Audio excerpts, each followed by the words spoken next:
Oke, kita mulai. Sekali lagi selamat malam dan semoga Tuhan memberkati kita semua, khususnya teman-teman, saudara-saudari, anak-anak Tuhan yang baru bergabung, baru masuk ya. Baik, kita akan melanjutkan pelajaran pendalaman Alkitab atau Bible study kita. Kalau Tuhan berkenan, ini menjadi sesi terakhir dari tema besar hal kerajaan sorga, ya, the kingdom of heaven, hal kerajaan sorga. Baik, kita akan gunakan waktu di awal ini mungkin 5 sampai 8 menit untuk mereview dulu ya, mereview apa yang kita sudah pelajari di 2 sesi sebelumnya. Oke. Baik, yang pertama, pada sesi yang pertama kita memenuhi apa ya? Pertanyaan-pertanyaan di pikiran kita ya. Kenapa topik atau hal tentang sorga itu mungkin tidak menjadi topik utama dalam kehidupan kita sehari-hari? Tidak hal yang selalu kita bicarakan, seperti hal-hal lain, hal-hal viral yang ramai selalu dibicarakan. Kenapa sorga tidak menjadi topik yang hangat untuk dibicarakan terus oleh anak-anak Tuhan? Kemudian kita juga sudah belajar bahwa hal kerajaan sorga itu penting di mata Tuhan pada waktu Yesus di bumi, ya, menyampaikan tentang kerajaan sorga. Kalau itu penting bagi Tuhan, maka itu menjadi penting juga bagi anak-anak Tuhan, khususnya para pengikut Kristus. Kita juga sudah belajar bahwa mempelajari tentang kerajaan sorga itu harus dengan iman. Karena kita mempelajari satu hal yang memang sebenarnya wujudnya belum kita lihat.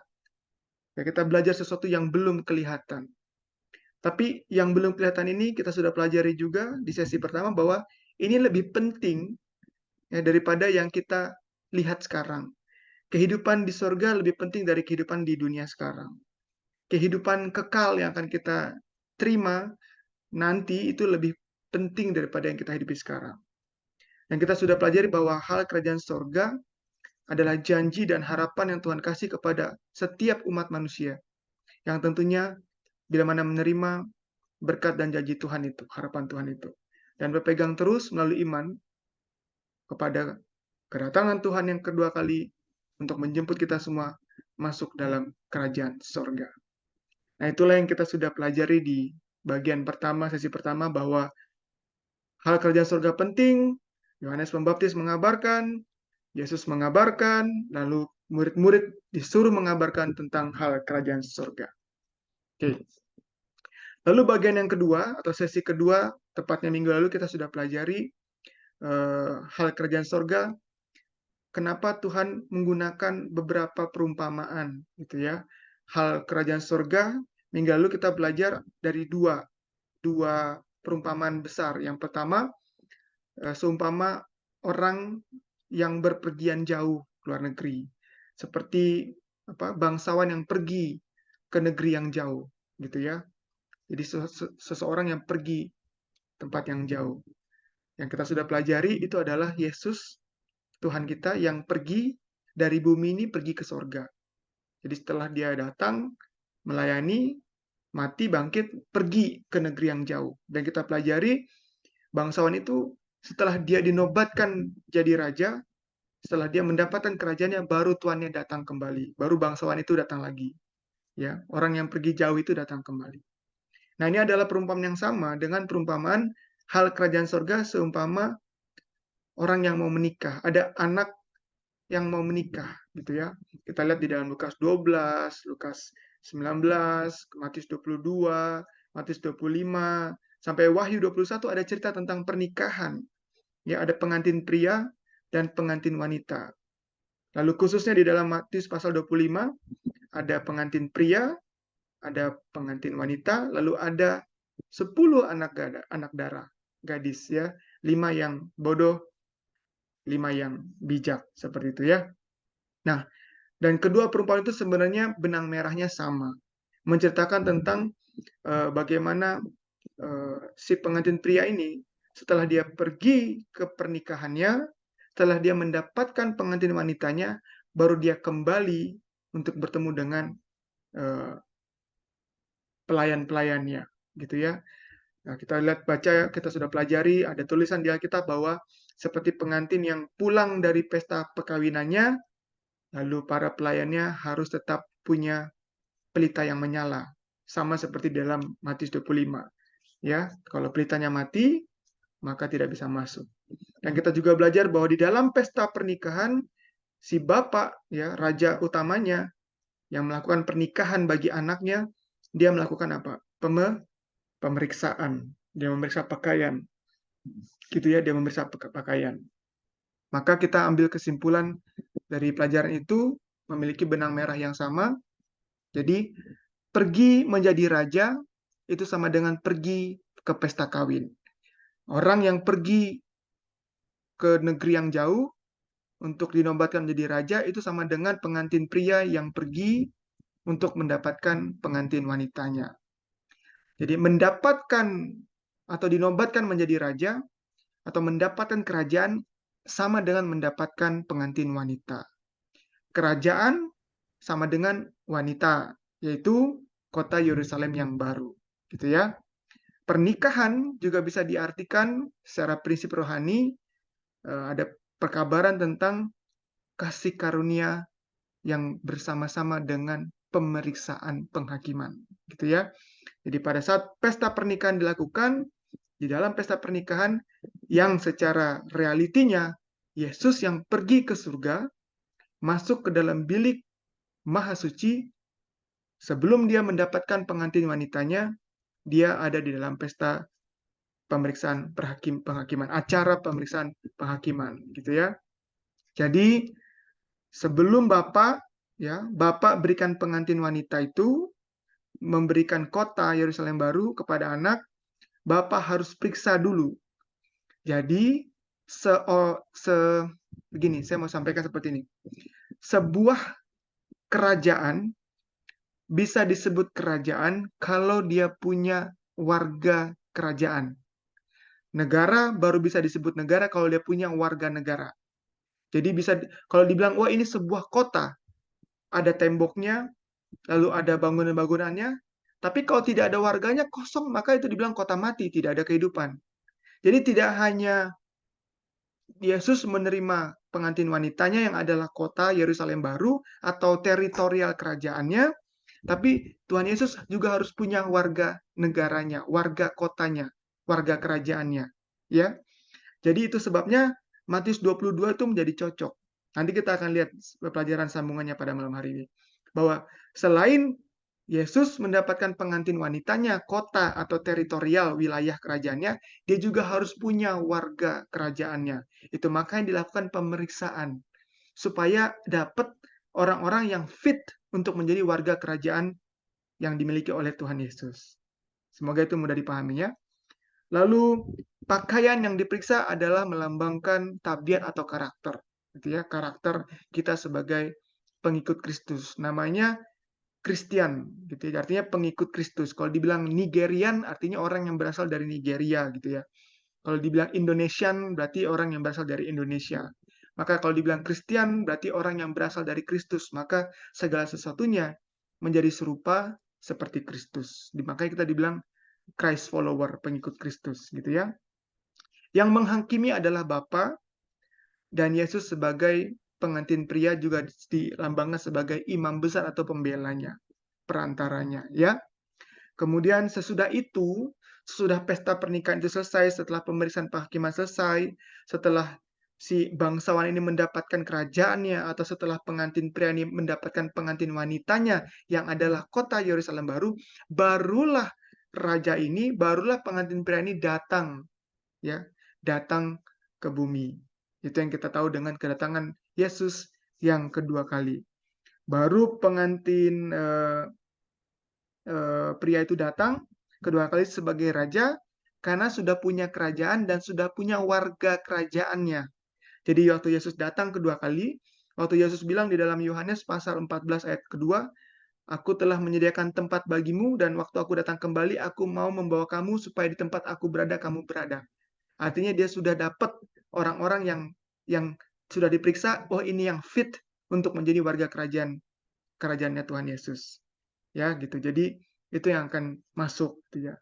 Jadi ada pemeriksaan dulu untuk itu, ya. Tidak usah dibuka ayatnya, saya mau sampaikan di dalam Matius 25 ayat 31, dikatakan di situ anak manusia, ya. Matius 25:31 anak manusia datang, tapi di dalam ayat yang ke-40 dikatakan raja. Jadi di awal dibilang anak manusia, lalu habis itu dibilang raja, gitu ya. Dan setelah Tuhan datang yang kedua kali itu, pada saat Tuhan yang datang kedua kali itu, dia mengeksekusi, dia mengimplementasi, ya, melaksanakan hasil putusan-putusan setelah sidang atau pemeriksaan penghakiman itu selesai. Ya, ingat di dalam Matius 22 semua diundang ke pesta pernikahan, semua sudah masuk, ya, di dalam pesta pernikahan itu dilakukan pemeriksaan. Setelah selesai pesta pemeriksaan selesai, artinya sudah dapat warga-warga kerajaannya, maka kerajaannya diberikan, warganya sudah disahkan, maka Tuhan datang kedua kali mengeksekusi, melaksanakan, mengambil warga-warga ataupun umat-umat Tuhan yang sudah dinyatakan siap, cocok untuk masuk dalam kerajaan surga. Ya, jadi itulah pelajaran yang kita sudah pelajari, bagian pertama dan bagian yang kedua. Baik, malam hari ini kita akan melanjutkan pelajaran tentang hal kerajaan surga. Ada banyak yang kita bisa lihat dari kitab Injil, ya, khususnya di kitab Matius, ya. Berulang-ulang kali Yesus mengatakan hal kerajaan surga seumpama, hal kerajaan surga seumpama, hal kerajaan surga seumpama, seperti itu. Ya, kalau kita rindu masuk kerajaan surga, maka saya mau mengajak teman-teman semua, saudara-saudari, perlu juga belajar kenapa Yesus menggunakan banyak perumpamaan supaya kita mengerti tentang hal kerajaan surga. Ya, di sesi pertama kita sudah belajar bahwa hal kerajaan surga itu ternyata tempat tinggal Tuhan, tempat di mana tahtanya Tuhan, tempat di mana ternyata Kristus menyediakan tempat juga bagi kita, rumah kita nanti, rumah masa depan. Jadi hal kerajaan surga itu nggak cuma itu, ternyata ada hal-hal lain yang perlu kita pelajari terkait surga yang Yesus sampaikan dalam bentuk perumpamaan. Hal kerajaan surga seumpama ini, hal kerajaan surga seumpama itu. Jadi itu penting, makanya Beautiful Hope Ministry melalui Babel Stadion ini mau mengajak kita sama-sama belajar, ya, sama-sama belajar hal kerajaan surga. Oke, baik. Jadi kita sudah belajar hal kerajaan surga seumpama tuan, seumpama bangsawan yang pergi jauh, ya, orang yang pergi. Itu ada beberapa pasal. Kita sudah belajar hal kerajaan surga seumpama pesta perkawinan, ya. Ada di Matius 22, ada di Lukas 12, ada di Matius 25 gitu ya. Ada beberapa. Nah, malam hari ini saya mau menyampaikan sekilas-sekilas, tapi nanti yang penting kita bahas karena itu ada berulang gitu ya. Baik. Teman-teman boleh lihat ayatnya. Ini tidak akan kita bahas bagian pertama ini, kita singkat saja. Di dalam Matius 13 ayat 33 dikatakan hal kerajaan sorga seumpama ragi. Ya, hal kerajaan sorga seumpama ragi. Nanti kalau teman-teman baca ya, ragi itu sebenarnya sesuatu yang mempengaruhi adonan, gitu ya. Jadi ya, bisa nanti kita ambil pelajaran di sana bahwa ragi itu melambangkan siapa, gitu ya. Dan itulah yang mempengaruhi kehidupan kita. Dan kalau kita terpengaruh oleh hal yang baik, maka itulah hal kerajaan surga. Kita pantas dilayakkan untuk ke surga. Di dalam Matius 13 yang sama, ayat yang ke-45 dikatakan, hal kerajaan surga seperti pedagang yang mencari mutiara. Ya, pedagang yang mencari mutiara ini adalah ayat sebelum atau setelah seperti orang yang mencari harta terpendam. Gitu ya. Kalau sudah dapat, miliknya dijual semua untuk dibeli ladang yang baru karena dia merasa ini lebih berharga. Gitu ya. Hal kerajaan surga seperti menemukan sesuatu yang sangat berharga. Nanti kita lihat apa yang berharga itu. Gitu ya. Matius 13 ayat 47, hal kerajaan surga seperti pukat. Ya, pukat ini kalau kita lihat perikopnya, alat untuk mengumpulkan ikan. Seperti jaring mungkin, seperti ya buat pancing ikan dengan jumlah yang banyak. Nah, setelah dapat ikannya di dalam perikop. Oke, saya sudah kembali. Apakah suara saya kedengaran? Videonya kelihatan? Kedengaran. Oke. Baik, kita lanjut ya. Jadi, seperti pukat. Pukat itu ya alat untuk mengumpulkan ikan ya. Tapi dikatakan setelah ikan itu dibawa ke tepi, lalu dipisahkan mana ikan yang jelek, mana ikan yang bagus. Yang jelek dibuang, yang bagus disimpan. Jadi sama ya, hal kerajaan surga seperti ada pemeriksaan, diperiksa gitu loh. Itu sebenarnya perumpamaan yang diulangi oleh Tuhan dalam bentuk yang lain gitu ya. Sama seperti raja yang memeriksa pakaian orang di pesta kawin. Kalau nggak pakai pakaian pesta diusir, dibuang gitu ya. Jadi sama, bahwa hal kerajaan surga berhubungan dengan sesuatu yang namanya pemeriksaan. Kenapa? Karena tadi penting, selain Tuhan Yesus menjadi raja itu perlu wilayahnya, jadi katakan raja kalau punya wilayah kerajaan. Tapi nggak cukup punya wilayah kerajaan, harus punya warga kerajaan. Nah, warga kerajaan itu sekarang sedang diperiksa. Saya berdoa, berharap semoga itu saudara dan saya. Amin. Semoga itu saudara dan saya. Ya, gitu makanya kita perlu belajar supaya kita tahu bahwa hal kerajaan surga itu ternyata ada perlu seperti uh, fitness ya, seperti kelayakan atau ketepatan pas cocok untuk jadi warga surga. Gitu ya. Lanjut. Matius 20 ayat 1, hal kerajaan surga seperti tuan yang mencari pekerja di ladang anggurnya. Yaitu nanti ini sebenarnya pelajarannya lebih bagus lagi, dalam dan luas. Mungkin lain kali kita bisa belajar tentang ini ya. Pekerja-pekerja di ladang anggur. Ada pekerja jam 6 pagi, pagi-pagi benar, ada pekerja jam 9, ada pekerja tengah hari jam 12, ada pekerja jam 3 sore, lalu ada pekerja 1 jam sebelum matahari gelap, ya sebelum matahari terbenam. Jadi sebelum dunia gelap mencapai pada titik tergelapnya, dalam tanda kutip, dalam artian kejatuhan bumi semakin gelap, ya dunia sudah mau selesai. Sebelum itu masih ada satu kelompok pekerja lagi yang Tuhan akan panggil, gitu ya. Jadi sama nih, jadi ada yang dipanggil jam pagi, ada yang dipanggil siang, ada yang dipanggil sore, ada yang dipanggil sebelum gelap. Sama seperti Matius 22, ya sama seperti Matius 22, bapak yang bikin pesta nikah untuk anaknya, dia panggil-panggil orang untuk masuk ke pesta nikah. Panggil, ada yang datang, ada yang tidak, panggil sampai, aduh terakhir panggil yang di pinggir jalan juga panggil suruh masuk. Jadi sama, ada panggilan. Ya itulah panggilan kepada Bapak, Ibu, saudara-saudara, teman-teman semua yang kekasih dalam Tuhan, panggilan untuk kita masuk ke dalam pesta pernikahan, masuk dalam konteks kita hidup di dalam pemeriksaan penghakiman. Diperiksa untuk dinyatakan ini benar anak-anak Tuhan, gitu ya. Kecuali kalau kita memberontak baru dibilang diperiksa bahwa ini betul-betul bukan anak Tuhan. Tapi kalau kita saat ini diperiksa dan ditemukan ternyata kita punya kekurangan, kecacatan, kasih karunia. Ingat, kita sudah belajar. Kerajaan surga sudah dekat. Saat ini adalah kerajaan kasih karunia. Sebelum kerajaan kemuliaan. Jadi kalau Yesus sudah datang dengan kotanya, dengan kerajaannya, itu disebut dengan tahta kemuliaan. Saat ini tahta kasih karunia, kita masih mendapatkan pengampunan. Jangan disia-siakan. Itu maksudnya Tuhan. Dan kita dalam masa itu. Baik. Nah, itu adalah hal-hal kerajaan sorga yang diumpamakan ini, diumpamakan itu yang ada di dalam kitab Matius. Nah, malam hari ini kita mau kupas sedikit lagi sebagai bagian terakhir hal kerajaan sorga yang diumpamakan dengan benih, gitu ya, dengan benih. Dan ada hubungannya dengan Matius pasal 16 ayat yang ke-19. Oke, baik. Mari kita buka Matius pasal 13 ayat 24. Matius pasal 13 ayat yang ke-24. Matius pasal 13 ayat yang ke-24. Yesus membentangkan suatu perumpamaan lain lagi kepada mereka. Katanya, hal kerajaan surga itu seumpama orang yang menaburkan benih yang baik di ladangnya. Oke? Jadi benih baik ditabur di ladang. Tapi ternyata ada juga yang menaburkan benih yang jahat. Kita tahu kalau Yesus menabur yang baik, kalau yang jahat berarti setan.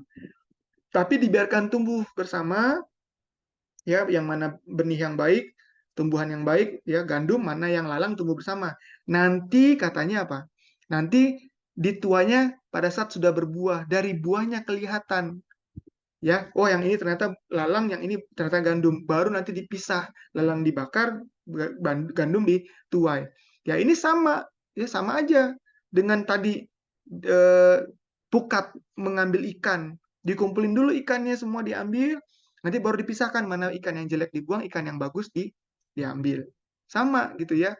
Jadi selalu ada pemisahan, selalu ada pemeriksaan mana yang betul-betul umat Tuhan, mana yang betul-betul mengasihi Tuhan dalam iman dan perbuatan, maka itu yang akan diambil menjadi warga kerajaannya Tuhan.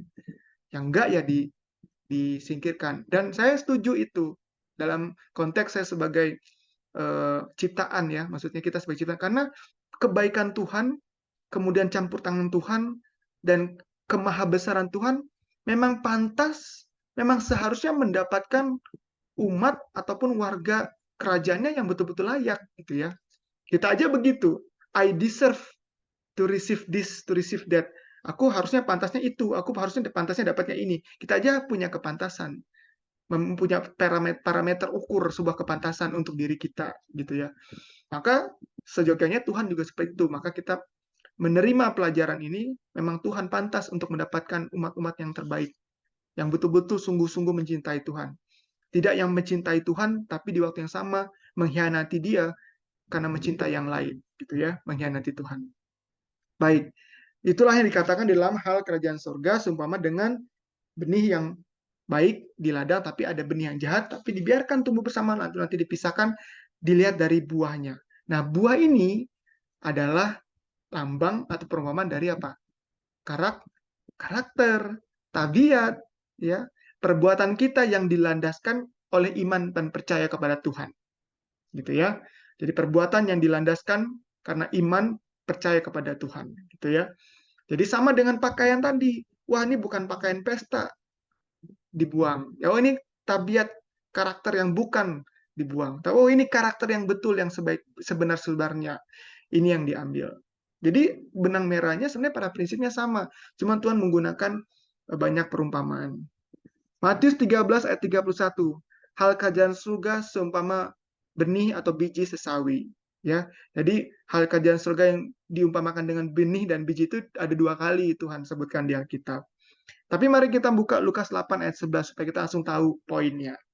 Lukas pasal 8 ayat yang ke-11. Lukas pasal 8 ayat yang ke-11.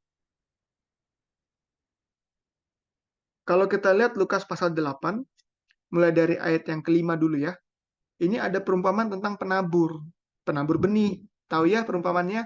Ada benih yang jatuh di pinggir jalan, ada benih yang jatuh di tanah berbatu, ada benih yang jatuh di semak berduri, ada benih yang jatuh di tanah yang subur. Ayat 11 dari Lukas pasal 8 dikatakan, dijelaskan. Jadi Tuhan kasih perumpamaan dan menjelaskan maksudnya atau artinya. Ayat 11 dibilang begini, inilah arti perumpamaan itu. Benih itu ialah firman Allah. Amin. Jadi benih itu adalah firman Allah. Maka kalau kita kembali ke dalam konteks Matius 13 ayat 24, hal kerajaan surga seperti benih yang ditabur, hal kerajaan surga itu sangat erat hubungannya dengan firman. Saya ulangi, kalau Yesus bilang, Tuhan Yesus sendiri bilang, hal kerajaan surga seumpama benih, hal kerajaan surga seumpama biji, hal kerajaan surga seumpama sesuatu yang perlu ditabur dan bertumbuh. Ingat, nggak cuma ditabur dia harus bertumbuh dan berbuah. Dan Lukas 8 ayat 11, Yesus sendiri yang menyatakan, menjawab bahwa benih melambangkan firman. Saya mau tegaskan bahwa hal kerajaan surga sangat erat berhubungan dengan firman yang datangnya dari surga. Amin. Dia tidak ada hubungannya dengan firman, dengan apapun perkataan-perkataan rohani, ya sekalipun perkataan rohani, maksud saya firman atau perkataan rohani, tapi itu bukan datang dari surga. Saya ulangi, hal kerajaan surga hanya berhubungan erat dengan firman yang datangnya dari surga. Bukan perkataan-perkataan apapun yang mungkin dianggap firman atau hal-hal rohani, tapi sebenarnya, sesungguhnya dia tidak berasal datang dari Tuhan, firman Tuhan atau dari surga. Oke? Nah, sekarang kita mulai sambungkan dengan Matius pasal 16 ayat 19. Judul kecil atau judul sesi kita pada malam hari ini adalah The Key of the Kingdom of Heaven. Kunci kerajaan surga. Matius 16 ayat yang ke-19. Saya baca Matius 16 ayat 19. Kepadamu akan kuberikan kunci kerajaan sorga. Apa yang kau ikat di dunia ini akan terikat di sorga, dan apa yang kau lepaskan di dunia ini akan terlepas di sorga. Perhatikan, kerajaan sorga itu bukan wilayah kita sebenarnya ya. Setuju ya? Itu ada entah di langit ketujuh langit yang jauh tempatnya Tuhan Allah Bapa bersama Yesus Kristus, Roh Kudus, dan malaikat-malaikat. Dan beberapa manusia yang sudah ada di sorga. Name it, mungkin teman-teman sudah pernah belajar ya. Di antaranya Elia, kemudian Musa. Lanjut. Tapi kata Tuhan nih, bukan kata saya ya, kata Tuhan dibilang gini, kepadamu akan kuberikan kunci kerajaan surga.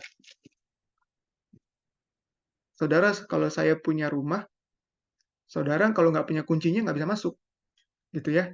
Tapi kalau saya kasih kuncinya, teman-teman bisa masuk, karena punya kuncinya. Nah, kalau Tuhan Yesus bilang, kepadamu akan kuberikan kunci kerajaan surga, itu yang kemarin kita sempat bahas. Impossible kita nggak ke surga sebenarnya.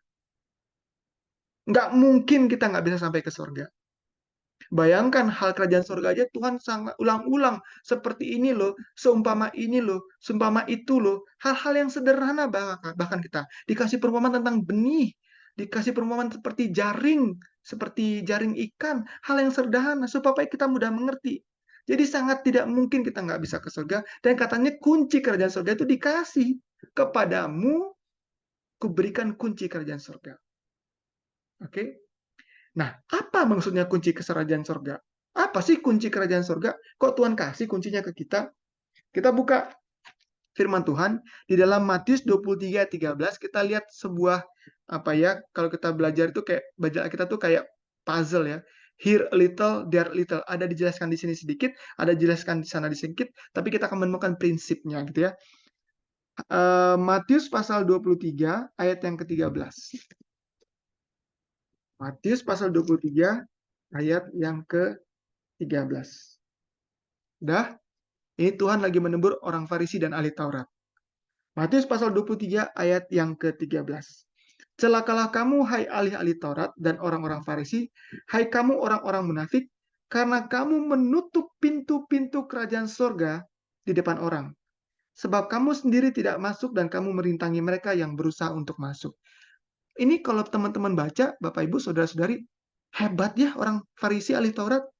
Tahu ya kerajaan surga tadi ya, tempat yang sangat luar biasa, itu miliknya Tuhan. Tapi Tuhan bisa bilang, kok orang Farisi bisa tutup pintunya? Gitu ya. Ibaratnya ini rumah saya, ada orang yang bisa nutup. Maksudnya apa? Kok hebat sekali orang Farisi, ahli Taurat, bisa nutup pintu-pintu orang yang mau ke surga. Aneh kan ini? Tapi itu makanya kita diberikan hikmat, supaya kita mau menyelidiki firman. Ya, Kisah 17 ayat 11, orang-orang Yahudi di Berea lebih baik karena mereka mau menyelidiki kitab suci. Jadi nggak cuma baca, menyelidiki ya dengan tutur Roh Kudus sehingga mereka tahu mana yang benar. Nah, kalau kita baca ayat ini kita harus lihat, loh, orang Farisi bisa menutup pintu-pintu kerajaan sorga. Kok bisa nutup? Apa mereka punya kuncinya? Gitu ya. Kok bisa nutup?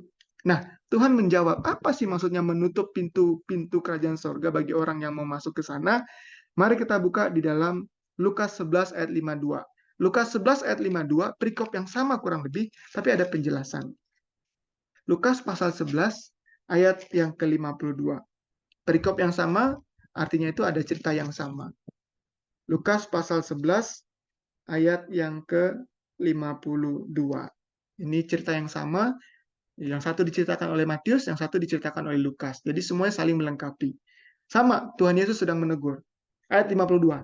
Celakalah kamu, hai ahli-ahli Taurat, sebab kamu telah mengambil kunci pengetahuan. Ya, kamu sendiri tidak masuk ke dalam dan orang yang berusaha untuk masuk ke dalam kamu halang-halangi. Menurut Matius, katanya tadi, orang Farisi ahli Taurat menutup pintu-pintu ke sorga. Lukas bilang mereka mengambil kunci pengetahuan. Dan tadi kita lihat di dalam Matius 16 ayat 19, Tuhan bilang apa? Kepadamu kuberikan kunci kerajaan sorga. Jadi kita bisa ambil pengertian, belajar bahwa ternyata yang dimaksud dengan kunci kerajaan surga atau yang ditutup-tutupi oleh ahli Taurat orang Farisi adalah kunci pengetahuan akan firman. Kunci pengetahuan akan firman Tuhan. Tadi kita sudah bahas bahwa benih itu firman. Hal kerajaan surga sangat erat hubungannya dengan firman-Nya surga. Oke? Jadi kita sudah dapat clue-nya nih, kita sudah dapat jawabannya. Nah, saya mau lanjut menjelaskan. Oke? Kunci kerajaan surga adalah pengetahuan akan firman Tuhan, firman surga. Oke ya? Di dalam Matius 16 ayat 19 tadi dikatakan, kepadamu kuberikan kunci kerajaan surga, apa yang kau ikat di bumi, diikat di surga. Apa yang kau lepas di bumi akan terlepas di surga. Maksudnya seperti ini. Segala sesuatu yang kita lakukan di bumi ini, itu harus di-approve, harus selaras, harus disetujui dengan surga. Dan hal-hal yang sebenarnya tidak disetujui oleh surga, hal-hal yang tidak berkenan di surga, itu mulai dari bumi ini kita sudah tidak lakukan. Paham? Seperti itu. Jadi apa yang surga setujui, lakukan di bumi sekarang ini. Sebelum nanti kita ke sana. Dan apa-apa yang surga tidak setujui, jangan dilakukan di bumi ini. Kalau kau ikat di bumi, kau ikat di surga. Apa yang kau lepas di bumi, itu terlepas di surga. Dan kunci kerajaan surga, alinea yang sebelum dikatakan itu, kunci kerajaan surga sudah kuberikan kepadamu, dan kunci kerajaan surga adalah firman Tuhan. Seperti benih itu firman itu ditabur, itulah yang menjadi sarananya kita untuk tahu apa yang fit di surga, itu fit kita lakukan di bumi sekarang. Ya, apa yang mau kita lakukan di bumi saat ini, itu harus apa yang akan kita lakukan di surga nanti. Dia nggak boleh berbeda. Saya jelaskan, lanjutkan. Hidup sesuai dengan kunci atau firman Tuhan adalah yang kita lakukan di bumi sesuai dengan standar surga atau disetujui oleh surga. Ya, kita bisa lakukan apa saja yang di bumi ini, tapi bila mana itu tidak disetujui oleh surga, karena tidak sesuai dengan kunci surganya, yaitu firman, standar surga. Oke, baik. Filipi 3 ayat 20. Saya mau menyampaikan berkat untuk kita semua malam hari ini melalui Filipi 3 ayat 20. Saya menyampaikan berkat karena ini Tuhan yang sudah sampaikan, bukan saya gitu ya. Filipi 3 ayat yang ke-20. Amin, sudah dapat? Saya baca ya. Filipi 3:20. Karena kewargaan kita adalah di dalam sorga. Saya ulangi. Karena kewargaan kita adalah di dalam sorga. Dan dari situ juga kita menantikan Tuhan Yesus Kristus sebagai juru selamat. Jadi tadi Yesus sudah pergi ke sorga nih. Dan sebenarnya kita menunggu dari situ. Yesus datang dari situ, dari sorga. Tapi sebenarnya kita ini adalah warga kerajaan sorga. Kenapa kita sudah dibilang warga kerajaan sorga? Boleh lihat saya? Karena kunci kerajaan sorganya sudah dikasih. Kalau Bapak, Ibu, sama saya, teman-teman semua, hidup selaras dengan kunci kerajaan sorga ini, kita warga kerajaan sorga. Hanya nunggu waktunya aja. Rajanya datang untuk bawa warga-warga kerajaannya ke tempatnya. Amin. Hanya tinggal tunggu waktunya aja. Ya. Tapi kalau dari sekarang kita sudah hidup sesuai dengan kunci kerajaan surga, kita sudah jadi warga kerajaan surga. Mazmur 119 ayat yang ke-89. Ini memperkuat pelajaran kita malam hari ini. Saya sudah tidak panjang lagi. Mazmur 119 ayat 89. Mazmur 119 ayat 89. Banyak juga ayatnya ya, sampai 89. Sudah? Mazmur 119 ayat 89 katanya begini. Untuk selama-lamanya ya Tuhan, firman-Mu tetap teguh di sorga. Ya, firman ini selama-lamanya teguh di sorga. Ini standar sorgawi. Dan ini sudah diturunkan, ya, yang Bapak Ibu pegang, saudara pegang, dan atau yang ada di aplikasi di handphonenya, di gadgetnya masing-masing. Tulisannya ya, kontennya, isinya. Ya, inilah yang teguh ada di sorga. Ini harus menjadi teguh di bumi saat ini. Inilah kunci kerajaan sorga Apa yang kita ikat sesuai dengan firman in sorga ini, maka kita akan terikat dengan surga. Tapi apa-apa yang kita tidak lakukan sesuai dengan firman ini, maka kita akan terlepas dari ikatan surga. Baiknya Tuhan ya. Saya mau lanjutkan lebih lanjut. Siapa yang pernah atau tahu ya, mungkin ada yang pernah, saya nggak tahu, pernah pindah warga negara? Atau mungkin saudaranya ada yang pernah pindah warga negara? Atau timnas Indonesia ya, banyak pemain yang naturalisasi ya. Ya mungkin dia punya keturunan darah Indonesia, tapi mungkin dia orang Amerika, orang Jerman, atau orang Belanda. Waktu dia mau jadi tim pemain nasional, dia harus pindah warga negara jadi warga negara Indonesia. WNA menjadi WNI, gitu ya.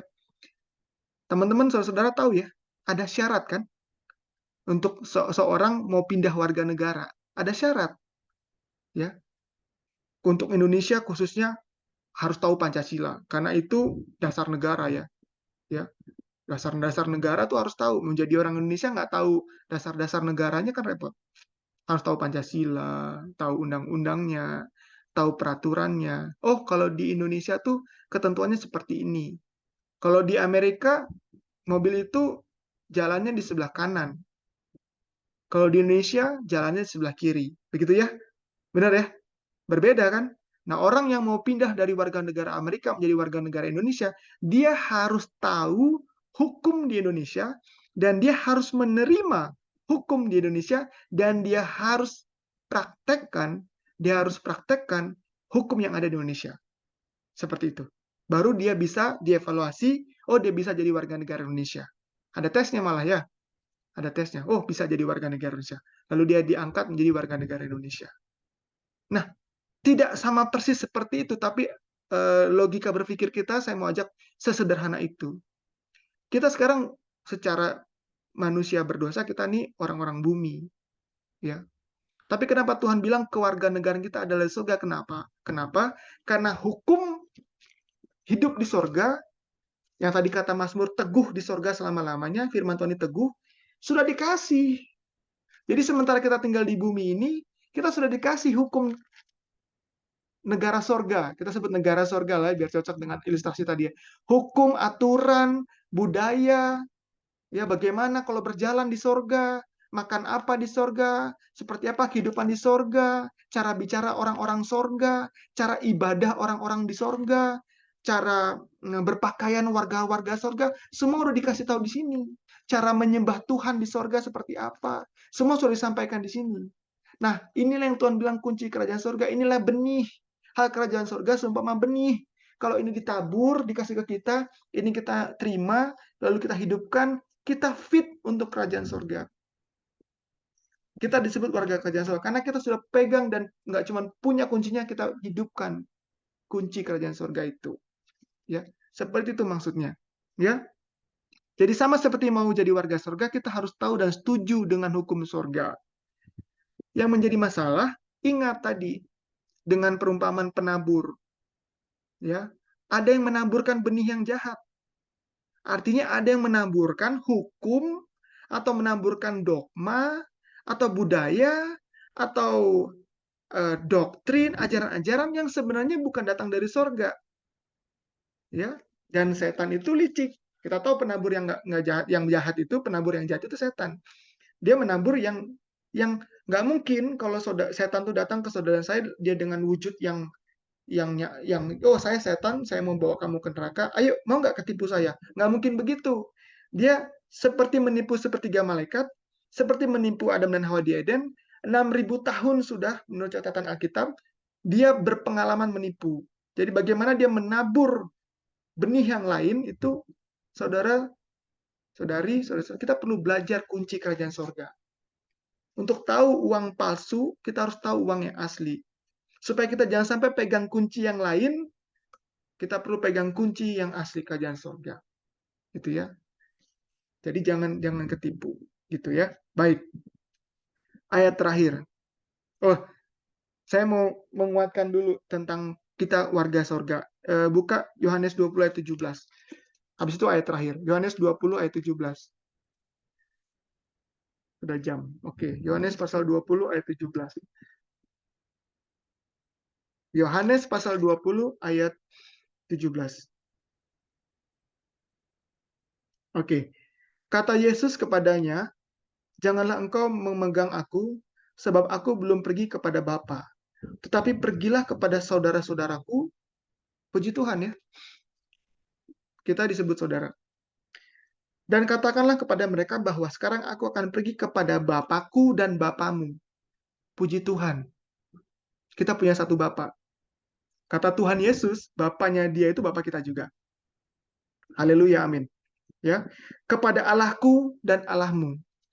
Jadi kalau kita ini punya satu Bapa, punya satu Allah, punya satu Raja besar, ya berarti kita satu warga dong, gitu ya. Satu warga dong sama Tuhan gitu ya. Sama Tuhan Yesus, anak manusia yang anak domba Allah itu. Dan kita adalah saudaranya tadi katanya ya. Jadi menguatkan Filipi 3:20 tadi ya, bahwa kewargaan kita sebenarnya kewargaan surga. Kenapa? Karena kita punya satu Bapa, kita punya satu Allah, kita adik. Karena Yesus disebut saudara sulung, saudara kita, dan kita sudah dikasih kunci kerajaan surganya. Oke, ayat terakhir Matius 7:21. Ini ayat yang sering kita dengar ya. Matius 7 ayat 21. Ayat ini juga berhubungan dengan hal kerajaan surga. Matius 7 ayat 21. Matius 7 ayat 21. Bukan setiap orang yang berseru kepadaku, Tuhan, Tuhan, akan masuk ke dalam kerajaan surga, melainkan dia yang melakukan kehendak Bapakku yang di surga. Sederhana saya mau tanya, ada dari antara kita yang berani melakukan sesuatu yang bukan sesuai kehendak Bapa di surga? Atau mungkin ada yang mau menyadari, merenungkan, oh ternyata ada ya hal-hal yang masih kita pertahankan. Ternyata itu bukan kehendak Bapa di surga. Itu sama dengan saya atau saudara sedang menyatakan kepada Tuhan di surga, saya tidak mau ke surga. Gitu. Kenapa? Tuhan bilang, yang masuk kerajaan surga bukan yang cuman berseru Tuhan, Tuhan, Tuhan, bernyanyi, oh how I love Jesus, praise the Lord, ya. Bukannya Tuhan nggak suka dipuji-puji, bukan Tuhan nggak suka namanya disebut, tapi kata Tuhan yang paling terpenting, kamu melakukan apa kehendakku, apa yang mau ku kehendaki, itu yang masuk kerajaan surga. Dan apa yang dikehendaki oleh Tuhan, segala sesuatu yang sudah Tuhan tuliskan, Tuhan sampaikan di dalam kunci kerajaan surga ini, firman dari surga. Oke, baik. Saudara-saudara, teman-teman, semoga pelajaran ini boleh menjadi berkat bagi kita semua. Cita-cita terbesar Tuhan, ya, kerinduan terbesar Tuhan Yesus saat ini adalah datang ke bumi ini untuk yang kedua kali membawa kita semua masuk dalam kerajaan surga. Kalau itu kerinduan, passion-nya Tuhan, itu harus menjadi passion-nya kita. Ya, hal kerajaan surga sangat berhubungan dengan kehidupan kita yang selaras dengan firman Tuhan. Sangat erat hubungannya. Apa yang kita ikat di bumi, itu terikat di surga. Apa yang kita lepas di bumi, itu kita terlepas di surga. Gitu ya. Hal kerajaan surga sangat erat hubungannya dengan kehidupan kita yang saat ini diperhatikan. Saya gunakan bahasa yang lebih halus.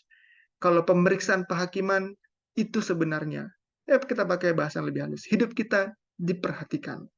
Apa yang kita lakukan, katakan, pikirkan, segala sesuatu yang tidak fit, tidak sesuai dengan kunci kerajaan surga, kita sedang menabung catatan untuk menyatakan bahwa kita menolak sebenarnya. Kitalah yang menolak, gitu ya. Jadi saya berdoa, berharap untuk saudara dan untuk saya, semoga melalui pelajaran ini kita boleh digugah, bahkan digedor oleh firman Tuhan ini. Rindu akan kerajaan surga, bahkan langit dan bumi yang baru, kota Yerusalem yang baru, gitu ya. Dan firman Tuhan ini boleh menjadi panduannya, ya, menjadi GPS-nya, GPS, ya, God's plan salvation, God plan of salvation-nya, menjadi GPS-nya untuk bisa kita selamat, ya, sampai ke surga, kerajaan surga dan bumi yang baru itu. Sekian pelajaran kita, sudah 3 sesi. Semoga jadi berkat. Semoga teman-teman dibikin satu kerinduan lagi untuk belajar lebih dalam lagi, sehingga masing-masing nanti boleh di rumah dibuka lagi Alkitabnya, dibaca-baca lagi. Nanti Roh Kudus ya akan menjelaskan lebih lanjut lagi kepada setiap kita semua. Oke, terima kasih. Untuk kemuliaan nama Tuhan saja, Tuhan memberkati kita semua.